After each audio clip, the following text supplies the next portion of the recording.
పగోడు ఎదురు పడితే చేతిలో ఆయుధం లేకపోయినా దమ్ముతో కసితో చంపగలిగే వీళ్ళు మగాళ్ళు. మనుషుల్ని కొట్టడం చంపడం ఆ మగతనం, అది రాతియుగం నాటి మగతనం. దానికెందుకు దమ్ము ధైర్యం? పగోండు కూడా ప్రేమగా దగ్గర తీసుకోవడమే అసలైన మగతనం. దానికి కావాలి దమ్ము. అంత తేలిక? ట్రై చేస్తావా? రేయ్, మాటలతో అయిపోయింది రైడ్ మగతనం.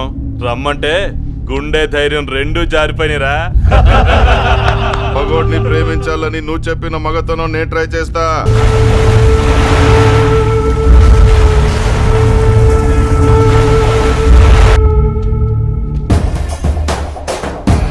కానీ నేను చెప్పిన మగతనం నువ్వు ట్రై చేస్తేనే. చుక్కలు కనపడాలి రాయ్.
నువ్వు చెప్పిన మగతనం నేను ట్రై చేశాను, నేను చెప్పిన మగతనం నువ్వు ట్రై చేస్తావు.